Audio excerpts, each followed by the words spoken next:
Alta Profit, assurance vie, retraite, immobilier, le meilleur de l'épargne en ligne depuis plus de 25 ans. Le Conseil en Plus présente Sud Radio, les incontournables de la gestion de patrimoine. Thomas Binet. Et nous nous retrouvons comme tous les jeudis soirs avec notre consultante Catherine Bodneau, directrice marketing, offre et communication chez Alta Profit, pour parler gestion de patrimoine. Bonsoir Catherine. Bonsoir Thomas. On parle aujourd'hui des erreurs qui peuvent littéralement détruire l'épargne. Alors, quelles sont les plus graves que vous avez l'occasion de rencontrer dans l'exercice de votre profession, Catherine? Alors, les erreurs qui peuvent détruire votre épargne, elles sont nombreuses.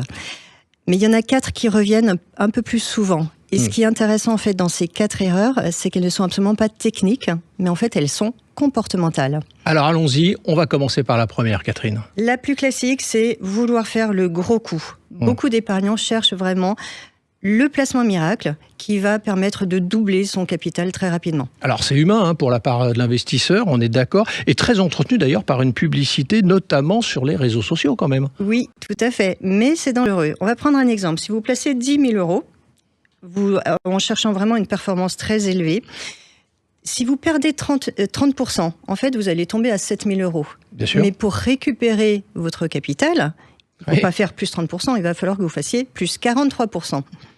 Donc, on perd du temps, c'est ce que vous voulez nous faire comprendre. Exactement. Alors qu'à l'inverse, un épargnant qui va investir régulièrement, même avec des performances beaucoup plus modestes, il va créer plus de valeur dans la durée. Deuxième erreur rencontrée, Catherine. Investir avec ses émotions. Alors, typiquement, on achète quand ça monte et on vend quand tout baisse. Bon, c'est ce que les gens font souvent pendant les crises. Exactement. Et c'est exactement le piège. On va reprendre un exemple. Le marché qui baisse de 20%. On va les vendre pour aller limiter la casse. Sauf que, en général, les marchés finissent par rebondir. Mais ils ont quand même déjà cristallisé leurs pertes. Exactement. Et c'est ça, en fait, le problème. C'est l'effet porte de saloon. En fait, quand on vend le titre, il a déjà bien chuté. Et donc, on passe, et en plus, on va passer à côté du rebond qui, en général, suit. Donc, en fait, vous prenez la porte dans les deux sens. Et c'est comme dans un western. Sauf qu'ici, le cow-boy, lui, il perd la performance. Alors que la bonne stratégie, c'est l'inverse. C'est définir une allocation stratégique adaptée à votre profil et s'y tenir dans la durée. Bon, on aura retenu la métaphore du cow-boy et de la porte de saloon. Troisième erreur, Catherine. C'est en investissement, c'est suivre les modes. Ça peut coûter cher. Alors, avant-hier, on parlait de crypto. Hier, on parlait d'IA. Aujourd'hui, on parle de défense, etc., etc. Demain, ce sera encore autre chose. Naturellement. Mais alors, certaines tendances sont quand même réelles, malgré tout. Bien sûr. C'est pas ça le problème. Le problème, en fait, c'est le timing. C'est quand un sujet arrive dans les médias grand public, en général, la plus grande partie de la hausse, elle est déjà passée. Ce que vous voulez nous faire comprendre, c'est qu'on arrive trop tard, du coup. Exactement. En fait, investir, c'est pas courir après ce qui brille, c'est construire une allocation diversifiée qui repose sur des tendances de long terme et qu'on va suivre dans la durée, surtout. Alors, quatrième erreur aussi rencontrée. C'est investir dans quelque chose qu'on ne comprend pas. Et cette erreur-là, elle est souvent sous-estimée. Mais pour quelle raison?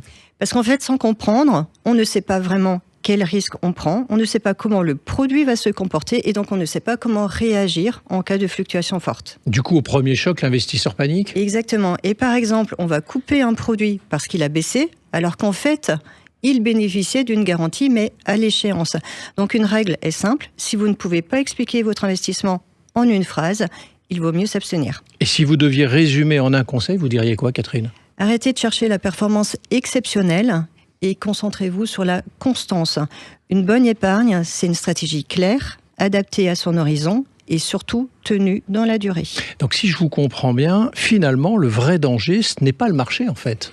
Souvent, non, c'est pas le marché. Le plus grand danger, c'est nous-mêmes. Eh oui, c'est vrai. Vous avez raison et nous voilà donc avertis.